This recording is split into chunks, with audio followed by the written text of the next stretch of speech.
Yeah, for sure. It was one that, we liked tying it up and making it 1-1 going to the third, and that was awesome. And unfortunately, just a little slight breakdown, and all of a sudden, you're maybe after the game you've had and crawling back in, you're like, oh no, down 2-1. But it's a credit to the guys, for finding a way. And it's, in the room, I know Haas came back to the bench after the second and was like, somebody picked me up, and Joser and Meads pick him up, and then Hosser goes and seals the deal. So it was awesome. It seemed like, once again, we talk about it, seems like every game he's out there, LP, another huge game for you guys, kept you guys in it all the way through. Yeah, LP was fantastic.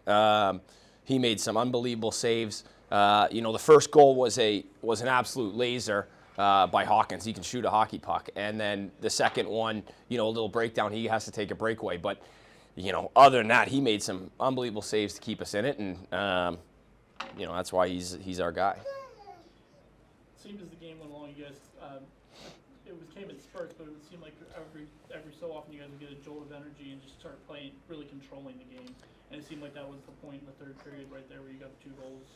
Yeah. You guys were just controlling play as you wanted to. Yeah, we felt really good about our game after the first. I think we had some really good pressure on them, and we came out flying like we wanted to, and they're a really good team. So for us, that's one you got to, if you can get the first one and kind of put the game a little bit more to your favor. But they pushed.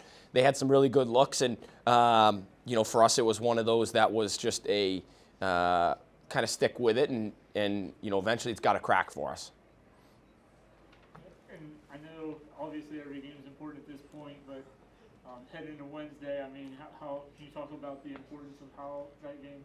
Yeah. So obviously you would have liked to have won last night. That would have been great, but you come out, you win today, and you go into the weekend. I think we were out of the playoffs going into the weekend. We come out, in a playoff spot, very much in a playoff spot, and a playoff game Wednesday, and still one of those that you control your own destiny moving forward. You have a game in hand on Cincinnati. So for us, though, the biggest thing is, I think everyone is, hey, Derek, the score of this game is this, the score of this game is this. But I don't really care. Like, for me, it's, we got to control our own destiny. I don't want to rely on anyone else, and that's how the locker room, the feeling is in the locker room is we want to rely on ourselves and bet on yourself. And, for us, it's if we do our things the way we want, I have confidence in this team.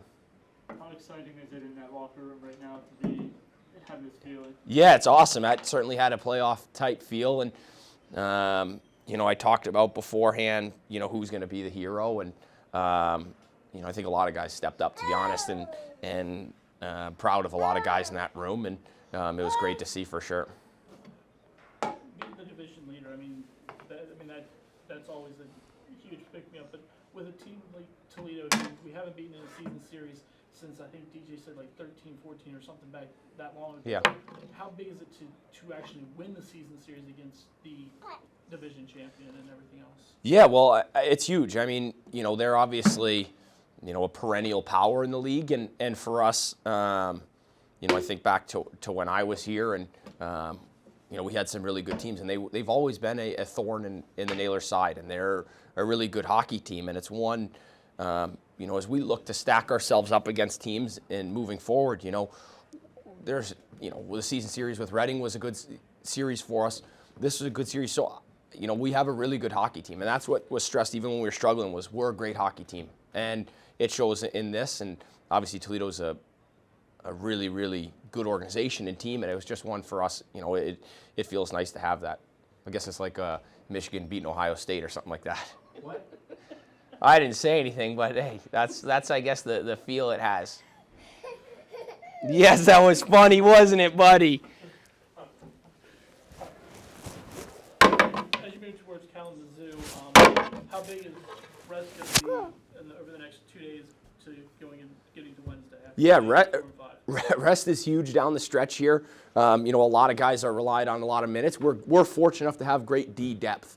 We have 8 great defensemen right now that could come in and contribute, and so that for us that's fantastic.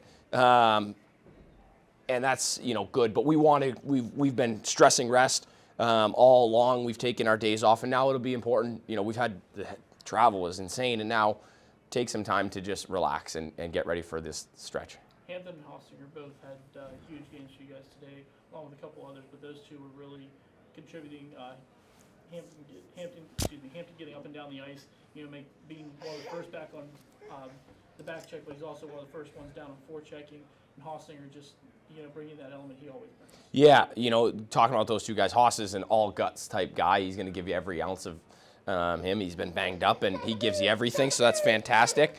And Hamper, I've been very proud of. He's been a guy who, when we need him to step up, he's played on the first line as a center. He's played in all types of roles for us, and he kind of cemented our third line over the last stretch. Now we've gotten help. Guys like DeRousseau and Q and Coxey have played really well in pairs, so we've got a good contingency there. And now, but for us, we felt Bobo would be fresh coming into tonight, and he's been great. And I can't speak highly enough for Bobby. He does everything we ask, and you saw it tonight, him be rewarded everything but a goal. And so it was great to have him in the lineup.